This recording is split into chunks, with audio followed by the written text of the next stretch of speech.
দর্শক আসসালামু আলাইকুম। আমি ডাক্তার আহমেদ নাজমুল আনাম, শিশু কিশোর নবজাতক এবং শিশু হৃদরোগ বিশেষজ্ঞ। বরাবরের মতোই আপনাদের সবাইকে স্বাগতম জানাচ্ছি। দর্শক, আজকে যে ভিডিও সেটি আমি আসলে আগেও বলেছিলাম যে অনেক সময় মারা আমাদের কাছে জানতে চান, স্যার আমার বাবুর বুকে তো শুধু ঘর ঘর ঘর ঘর করে, দেখেন না স্যার নিউমোনিয়া হলো কিনা আমি তো আসলে বুঝতে পারি না, ঘরে বসে থেকে ভয় লাগে, এরকম শব্দ হয়, বিশেষ করে রাতে শুলে শব্দ করে, হাতে বুকে বা পিঠে দিলে মনে হয় ঘর ঘর ঘর ঘর শব্দ হচ্ছে।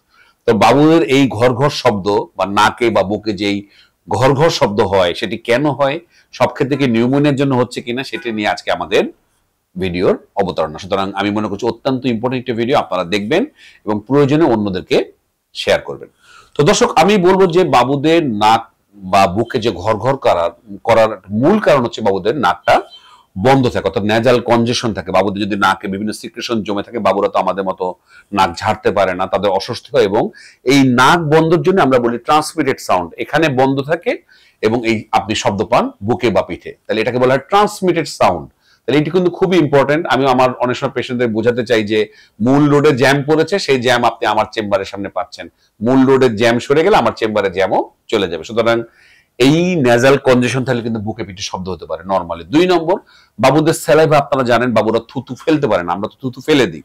এই থুতুগুলো কিন্তু ঠিক ওই নাকের পিছনে, গলার পিছনে যে ওই নাকের ওই ফুটার কাছাকাছি যে নাক এবং গলার যে একটি আমরা বলি নেজোফ্যারিংস এর যে ফুটার ভিতরে, ওখানে যে বাধা বসে যেতে পারে এবং তখনও কিন্তু বাবুদের ঘর ঘর ঘর ঘর শব্দ হতে পারে।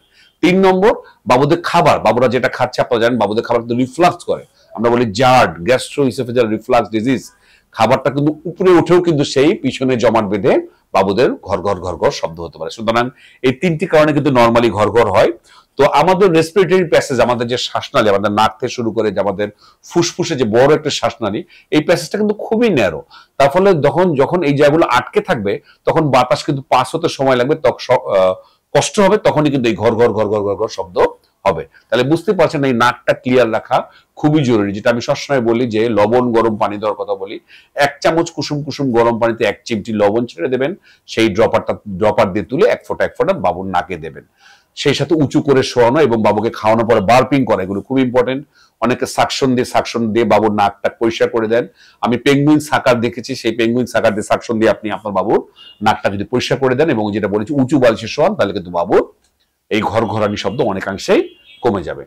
তবে হ্যাঁ, একটি বিশেষ সমস্যায় ল্যারিঙ্গোমেলাসিয়া, যেটা নিয়ে আমি একটা ভিডিও করেছি, সেই ল্যারিঙ্গোমেলাসিয়া বাবুদের যদি এই অ্যাডিঅ্যারিটেনয়েড যে কার্টিলেজ বা ফোল্ডটা যদি উইক থাকে, দুর্বল থাকে, নরম থাকে, তাহলে কিন্তু বাবুদের শব্দ এরকম, এই জিনিসটা অনেক মা বলেন স্যার বাবু এইটা ঢুকে ঢুকে যায় এরকম এরকম শব্দ হতে পারে, কারণ এই জিনিসটা নরম থাকে, জন্মগতভাবে নরম। এটাকে ল্যারিঙ্গোমেলাসিয়া বলি, এটা কিন্তু নরমাল। অনেকে না বুঝে নিউমোনিয়ার চিকিৎসা করান, বিভিন্ন জায়গায় দৌড়াদৌড়ি করতে থাকেন। আসলে এটা কিন্তু বয়স বাড়লে নিজেই ভালো হয়ে যাবে, এটা 9 থেকে 14 মাসে যে ভালো হয়ে যায়। বাবু শুয়ে থাকলে এটি শব্দটা বেশি হয়, যখনই এরকম শব্দ হয় বাবুকে আপনি বুকের সাথে বুকে লাগিয়ে দেবেন, তাহলে বাবু দেখবেন শব্দ কমে গেছে, এটা 9 থেকে 14 মাস পর এমনিই ভালো হয়ে যাবে। তবে কখন আপনি বুঝবেন এই ঘরঘরানি শব্দটা আসলে বিপজ্জনক চিহ্ন হয়ে দাঁড়িয়েছে, আপনাকে বাসায় বসে থাকা যাবে না, ডাক্তারের শরণাপন্ন হতে হবে। তার জন্য কিছু হিন্টস আমি দিচ্ছি। যদি বাবুর প্রচুর জ্বর থাকে, বাবু ঘন ঘন শ্বাস নেয়, আমি যেটা বলেছি 2 মাসের নিচে যদি 60 বা তার চেয়ে বেশি, 60 বা তার চেয়ে বেশি বা শ্বাস নেয়, 2 মাস থেকে 1 বছরে 50 বা তার চেয়ে বেশি শ্বাস নেয় এবং 1 বছরের পর 40 বারের বেশি শ্বাস নেয়। শ্বাস নেওয়া বলতে উঠা নামায় 1, 2, 3 এরকম করে আপনি কাউন্ট করবেন। 1 মিনিটে যদি একটা 1 বছরের উপরে বাচ্চা যদি 40-এর বেশি শ্বাস নেয়, বুঝবেন এটা দ্রুত শ্বাস, আপনাকে অবশ্যই ডাক্তারের পরামর্শ নিতে হবে। সেই সাথে যেটা বলেছি বুকের খাঁজ, আমি সবসময় যেটা বলি বুকের খাঁজ বসে বসে যাচ্ছে কিনা, যেটাকে আমরা চেস্ট সিনড্রোম বলি, সেটি হলে আপনি ঘরে বসে থাকবেন না। এবং যদি খেতে সমস্যা, আমি সবসময় বলি যে বাবু যদি বুকের দুধ টানতে কষ্ট হয়, মা কিন্তু ঠিকই বুঝবে যে আমার বাবুর কষ্ট হচ্ছে, অবশ্যই জরুরি ভিত্তিতে ডাক্তারের পরামর্শ নেবেন। তো দর্শক, এই নাকের ঘরঘরানি কিন্তু নাক বন্ধ থেকে শুরু করে বিভিন্ন রোগে হতে পারে। যদি আপনি এই সমস্ত ডেঞ্জার সাইন থাকেন, আপনি ঘরে বসে থাকবেন না, অবশ্যই ডাক্তারের পরামর্শ নেবেন। আজ এ পর্যন্তই, পরবর্তী নতুন কোনো টপিক নিয়ে আবারও হাজির হব। সেই পর্যন্ত বরাবরের মতোই আল্লাহ হাফেজ।